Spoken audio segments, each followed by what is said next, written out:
Hello everyone. এর আগের একটি ভিডিওতে আমি সুনিতা উইলিয়ামস এর উপরে একটি প্যারাগ্রাফ লিখে দিয়েছিলাম। সেই প্যারাগ্রাফটার পরিবর্তে পরীক্ষাতে অনেক সময় লেটার রাইটিংও এসে থাকে। কিরকম ভাবে লেটার রাইটিংটা আসতে পারে তার প্রশ্নটা তোমরা দেখে নাও। Write a letter to your younger brother or sister telling him or her about the achievements of Sunita Williams and how she inspires you.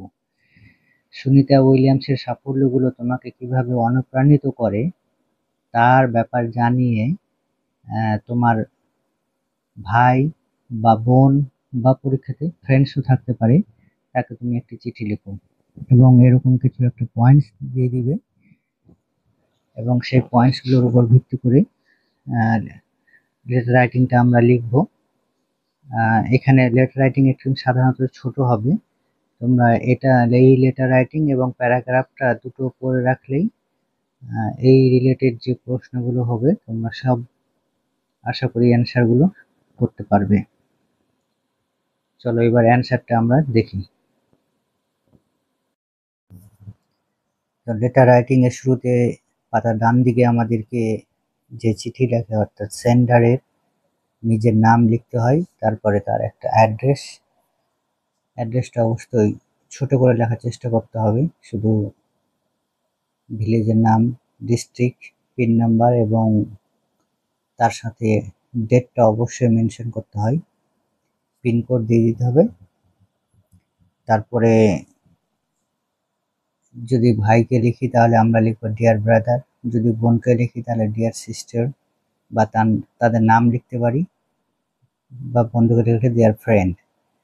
তারপরে I hope you are doing well, আশা করি তুমি ভালোই পড়াশোনা করছো।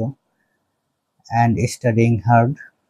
Today I want to tell you about a great astronaut Sunita Williams.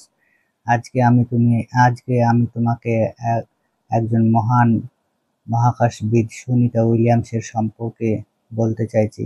Whose achievements inspire me আলট, যার সাফল্য আমাকে খুবই অনুপ্রাণিত করেছে। Sunita Williams an American astronaut of Indian origin. Sunita Williams একজন ভারতীয় বংশোদ্ভূত আমেরিকান মহাকাশবিদ। বর্ন ইন 1965, তিনি 1965 সালে জন্মগ্রহণ করেছিলেন।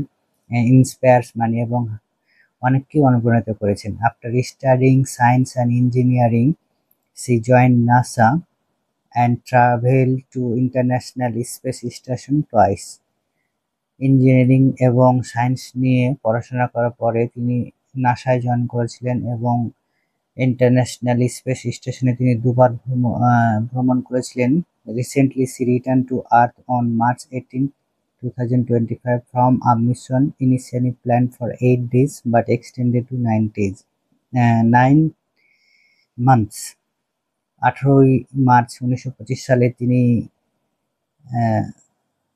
পৃথিবীতে ফিরে আসেন মহাকাশ থেকে, এবং সেটা আসলে 8 দিনের জন্য ভ্রমণ প্ল্যান করা হয়েছিল, কিন্তু এটা তাকে 9 মাস পর্যন্ত থাকতে হয়েছিল। আর এর ডিটেলসটা আমি প্যারাগ্রাফে দিয়েছি, সেখান থেকে তোমরা পড়ে নিতে পারো। তারপরে her dedications and courage and hard work inspire me a lot, তার অধ্যবসায়, সাহস এবং কঠোর পরিশ্রম আমাকে খুবই অনুপ্রাণিত করেন। She teaches us that with determination we can achieve anything. তিনি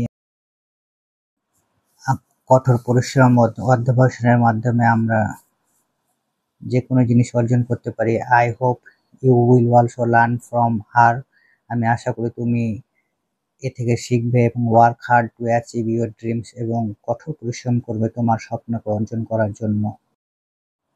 তারপরে আবার আমরা প্যারাগ্রাফ চেঞ্জ করি, আগের পেজে ধরে নিয়ে, ওই জন্য আমি এটা এভাবে দেখিয়েছি আপনাদেরকে।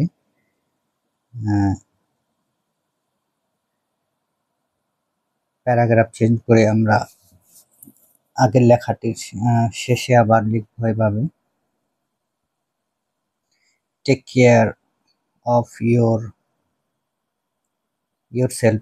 টেক কেয়ার অফ yourself, তোমার নিজের যত্ন নিও।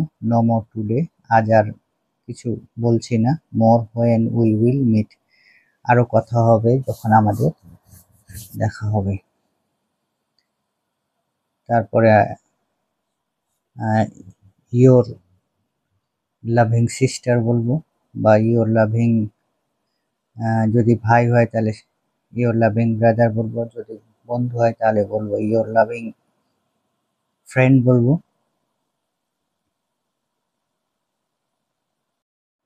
তারপরে নিজের নাম লিখে যাকে চিঠি পাঠাচ্ছিস তার পিনকোড সমেত অ্যাড্রেস লিখে সেন্ড করতে হবে চিঠি। ধন্যবাদ সবাইকে।